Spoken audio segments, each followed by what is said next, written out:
Hello, YouTube. Welcome into another part 0, part of our One More Marathon. The purpose of these videos is to give you an overview of a leader and their abilities, and then also talk about game setup a little bit and what we might be trying to do with our marathon game.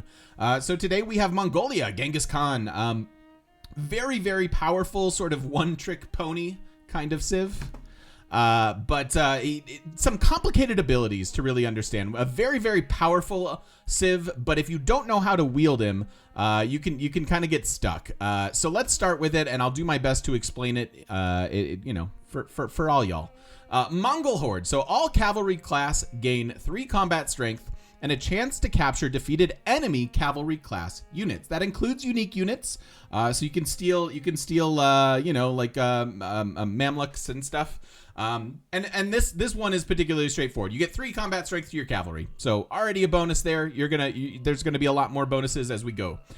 Or 2, starting a trade route immediately creates a trading post in the destination city. Receive an extra level of diplomatic visibility for possessing a trade post in any city of a civilization.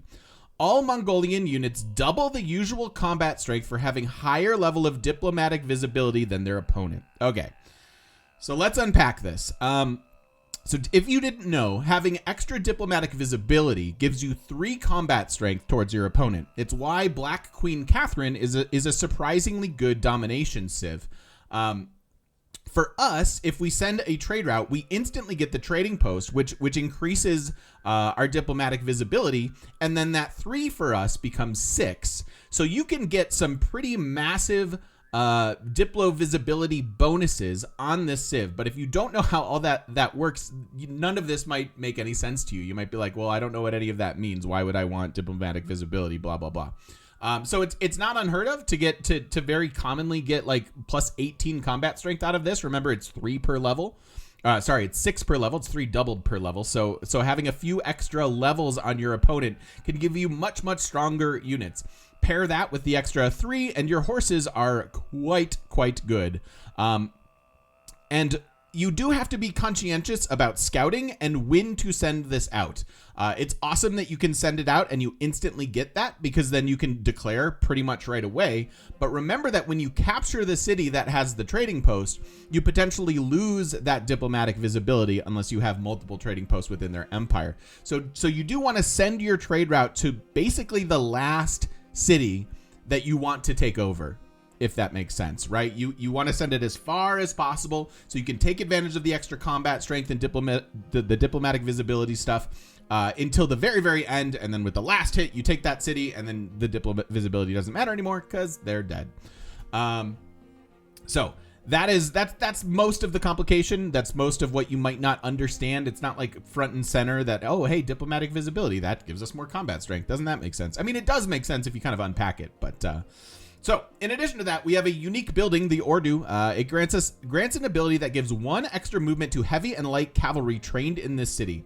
Other than that, it is a stable.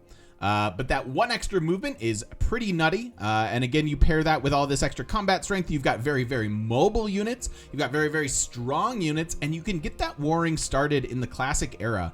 Generally speaking, I want to go for swordsmen and battering rams and stuff like that. You could do some catapults with some horses, or maybe even just horses, and start bullying your neighbors very, very early on in the game. We also have the Keshig, which is a unique medieval era ranged cavalry unit, can escort civilian units at higher their move speed. So what that means is you can settle some cities using the movement of the Keshig, which by the way is increased if you build it with a city from the Ordu. But you can also escort generals, which is quite useful. Generals will tend to fall behind our extra movement cavalry and stuff, especially light cavalry. So using these to escort your generals can be quite good. You don't need a million of them, but remember that they can steal some units for us as well. So it's kind of cool stuff. Super fun. We're gonna probably try to play a small Pangaea map and speedrun this. Some of my fastest victories ever have been with Genghis Khan. And so it's all kind of timing based. But if you can get that early timing down, he's a very, very powerful, very, very fun Civ. So enjoy the Let's Play. Hopefully that helps you understand some of his abilities better, and we will see you all in the game. Don't forget to stop by twitch.tv/thegamemechanic, where you too can join us live in person on the internet. We'll see you then.